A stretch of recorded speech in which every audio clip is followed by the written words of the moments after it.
14 वर्ष के वनवास में श्रीराम प्रमुख रूप से 17 जगह रुके। देखिए यात्रा का नक्शा। प्रभु श्रीराम को 14 वर्ष का वनवास हुआ। इस वनवास काल में श्रीराम ने कई ऋषि मुनियों से शिक्षा और विद्या ग्रहण की, तपस्या की और भारत के आदिवासी, वनवासी और तमाम तरह के भारतीय समाज को संगठित कर उन्हें धर्म के मार्ग पर चलाया। संपूर्ण भारत को उन्होंने एक ही विचारधारा के सूत्र में बांधा, लेकिन इस दौरान उनके साथ कुछ ऐसा भी घटा जिसने उनके जीवन को बदल कर रख दिया। रामायण में उल्लेखित और अनेक अनुसंधानकर्ताओं के अनुसार जब भगवान राम को वनवास हुआ तब उन्होंने अपनी यात्रा अयोध्या से प्रारंभ करते हुए रामेश्वरम और उसके बाद श्रीलंका में समाप्त की। कुछ प्रमुख स्थानों के नाम। 1. तमसा नदी। अयोध्या से 20 किलोमीटर दूर है तमसा नदी। यहाँ पर उन्होंने नाव से नदी पार की। 2. श्रृंगावरपुर तीर्थ। प्रयागराज से 20-22 किलोमीटर दूर वे श्रृंगावरपुर पहुंचे, जो निषादराज गुह का राज्य था। यहीं पर गंगा के तट पर उन्होंने केवट से गंगा पार करने को कहा था। श्रृंगावरपुर को वर्तमान में सिंगरौर कहा जाता है। 3. कुरई गांव। सिंगरौर में गंगा पार कर श्रीराम कुरई में रुके थे। 4. प्रयाग। कुरई से आगे चलकर श्रीराम अपने भाई लक्ष्मण और पत्नी सहित प्रयाग पहुंचे थे। प्रयाग को वर्तमान में इलाहाबाद कहा जाता है। 5. चित्रकूट। प्रभु श्रीराम ने प्रयाग संगम के समीप यमुना नदी को पार किया और फिर पहुंच गए चित्रकूट। चित्रकूट वह स्थान है जहां राम को मनाने के लिए भरत अपनी सेना के साथ पहुंचते हैं। तब जब दशरथ का देहांत हो जाता है, भारत यहां से राम की चरण पादुका ले जाकर उनकी चरण पादुका रखकर राज्य करते हैं। 6. सतना। चित्रकूट के पास ही सतना मध्य प्रदेश स्थित अत्रि ऋषि का आश्रम था। हालांकि अनुसूया पति महर्षि अत्रि चित्रकूट के तपोवन में रहा करते थे, लेकिन सतना में रामवन नामक स्थान पर भी श्रीराम रुके थे, जहां ऋषि अत्रि का एक और आश्रम था। 7. दंडकारण्य। चित्रकूट से निकलकर श्रीराम घने वन में पहुंच गए। असल में यही था उनका वनवास। इस वन को उस काल में दंडकारण्य कहा जाता था। मध्य प्रदेश, छत्तीसगढ़ और महाराष्ट्र के कुछ क्षेत्रों को मिलाकर दंडकारण्य था। दंडकारण्य में छत्तीसगढ़, उड़ीसा एवं आंध्र प्रदेश राज्यों के अधिकतर हिस्से शामिल हैं। दरअसल उड़ीसा की महानदी के इस पास से गोदावरी तक दंडकारण्य का क्षेत्र फैला हुआ था। इसी दंडकारण्य का ही हिस्सा है आंध्र प्रदेश का एक शहर भद्राचलम। गोदावरी नदी के तट पर बसा ये शहर सीता रामचंद्र मंदिर के लिए प्रसिद्ध है। यह मंदिर भद्रगिरि पर्वत पर है। कहा जाता है कि श्रीराम ने अपने वनवास के दौरान कुछ दिन इस भद्रगिरि पर्वत पर ही बिताए थे। स्थानीय मान्यता के मुताबिक दंडकारण्य के आकाश में ही रावण और जटायु का युद्ध हुआ था और जटायु के कुछ अंग दंडकारण्य में आ गिरे थे। ऐसा माना जाता है कि दुनिया भर में सिर्फ यहीं पर जटायु का एकमात्र मंदिर है। 8. पंचवटी नासिक। दंडकारण्य में मुनियों के आश्रमों में रहने के बाद श्रीराम अगस्त्य मुनि के आश्रम गए। यह आश्रम नासिक के पंचवटी क्षेत्र में है, जो गोदावरी नदी के किनारे बसा है। यहीं पर लक्ष्मण ने शूर्पणखा की नाक काटी थी। राम लक्ष्मण ने खर व दूषण के साथ युद्ध किया था।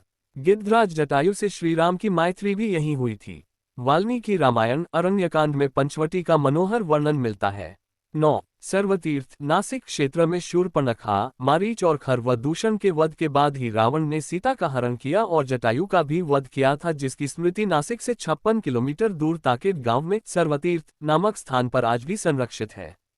जटायु की मृत्यु सर्वतीर्थ नाम के स्थान पर हुई, जो नासिक जिले के इगतपुरी तहसील के ताकेत गांव में मौजूद है।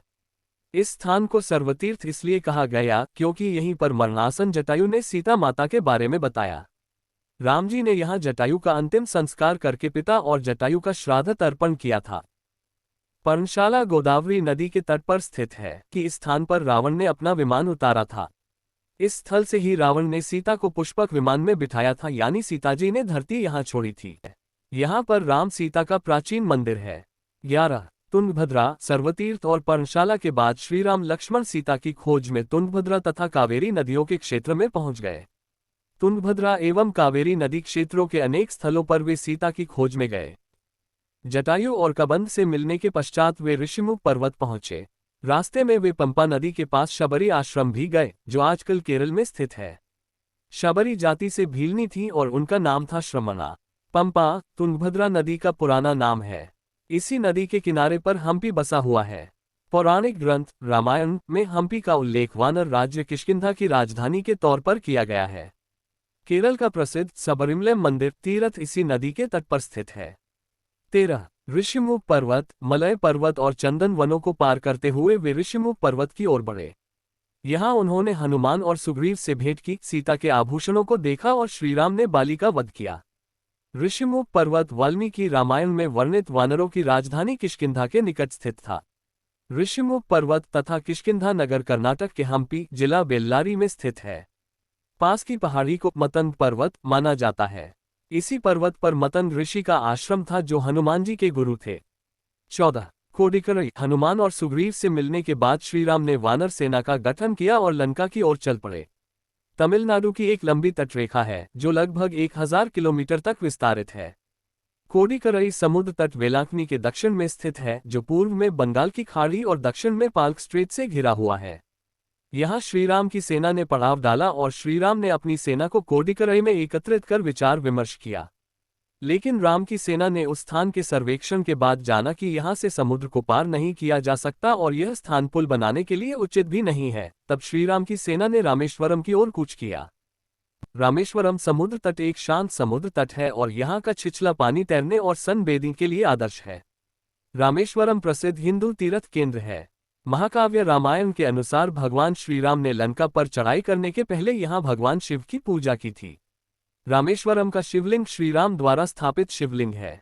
16 धनुषकोडी वाल्मीकि के अनुसार 3 दिन की खोजबीन के बाद श्रीराम ने रामेश्वरम के आगे समुद्र में वह स्थान ढूंढ निकाला जहां से आसानी से श्रीलंका पहुंचा जा सकता हो।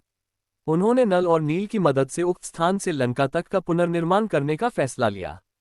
धनुषकोडी भारत के तमिलनाडु राज्य के पूर्वी तट पर रामेश्वरम द्वीप के दक्षिणी किनारे पर स्थित एक गांव है।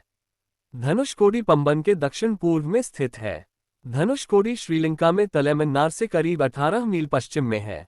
इसका नाम धनुषकोडी इसलिए है कि यहाँ से श्रीलंका तक वानर सेना के माध्यम से नल और नील ने जो पुल राम सेतु बनाया था उसका आकार मार्ग धनुष के समान ही है।